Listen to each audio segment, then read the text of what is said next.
আমাদের রব হলেন আল্লাহ। আগে আল্লাহ বলে নেই, তারপরে রবটা বুঝাই দিই। আল্লাহ এবং অন্যগুলোর মধ্যে পার্থক্য কি? হযরতে ঈসা আলাইহিস সালাম মারইয়াম আলাইহিস সালামের ঔরসে জন্মগ্রহণ করেছেন।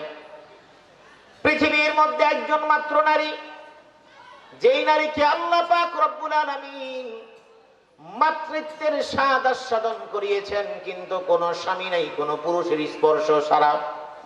বাইতুল মুকাদ্দাসের খাদেম নিযুক্ত করার জন্য তার মা এবং বাবা মান্নত মেনেছিলেন। আল্লাহ পাক রব্বুল আলামিন মান্নত মেনেছিলেন পুত্র সন্তান হবে, কিন্তু আল্লাহ পাক রব্বুল আলামিন একজন নারীকে দান করলেন। আল্লাহ বলে দিলেন, ওয়ালাইসা যাকারু কাল উনসা ওয়া ইন্নী সামাইতুহা মারইয়াম ওয়া ইন্নী উঈযুহা বিকা ওয়া যুররিয়াতাহা মিনাশ শাইতানির রাজীম। আল্লাহ রাব্বুল আলামিন নিজ কুদরতের মাধ্যমে একজন নারীকে পাঠালেন। আপনার কাছে মনে হয় বাইতুল মুকাদ্দাসের খাদেম হিসেবে নারীকে কেন পাঠালেন? আসলে আল্লাহ পাকের উদ্দেশ্য হলো একজন নারীকে পাঠাবেন, ওই নারীর গর্ভে একজন নবীকে দুনিয়ার মধ্যে পয়গম্বর হিসেবে পাঠাবেন।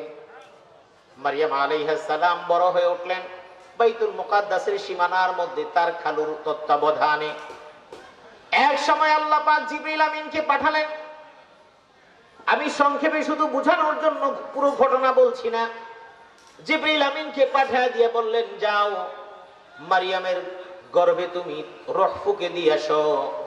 আল্লাহ পাক রব্বুল আলামিন জিবরিল আমিনকে যখন এই নির্দেশনা দিলেন, বাইতুল মুকাদ্দাসের সীমানার মধ্যে ঘেরাও দেওয়া একটা জায়গায় গোসলের জন্য প্রস্তুতি নিচ্ছেন। জিবরিল আমিন আসলেন যুবকের আকৃতি ধারণ করে।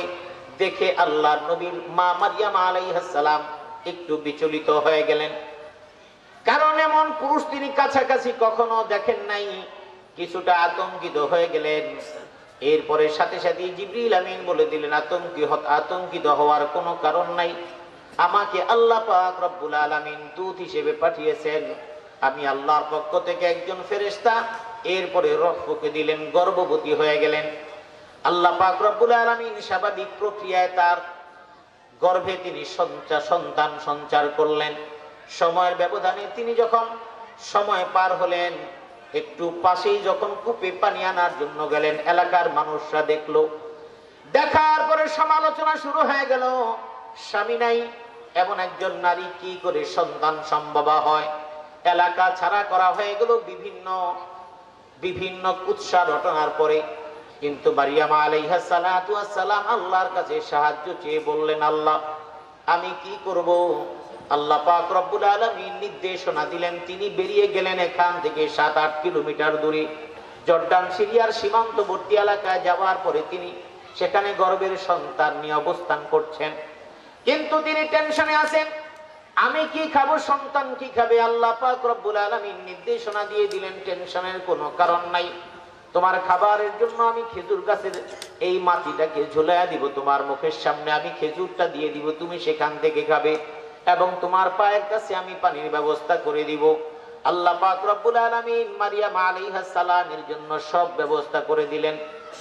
فانتبذت به مكانا قصيا فجاءها المخاض إلى جذع النخلة قالت يا ليتني مت قبل هذا وكنت نسيا منسيا। পরিস্থিতি এমন হয়ে গেল, নিজেকে অপরাধ বোধ জাগ্রত হয়ে গেল, মনে হলো মরে যাওয়া ভালো। এই রকম ঘটনার পালা বদলে আল্লাহ পাক রব্বুল আলামিন সন্তান ভূমিষ্ঠ করালেন। একজন পুত্র সন্তান দুনিয়া আসলো। আমার বলা উদ্দেশ্য, আল্লাহ ঈশ্বর ভগবান আপনি মনে করেন এক, আল্লাহ কোরআনে কারিমে বুঝিয়ে দিয়েছেন আল্লাহর বিকল্প কোনো সত্তা দুনিয়ায় থাকতে পারে না।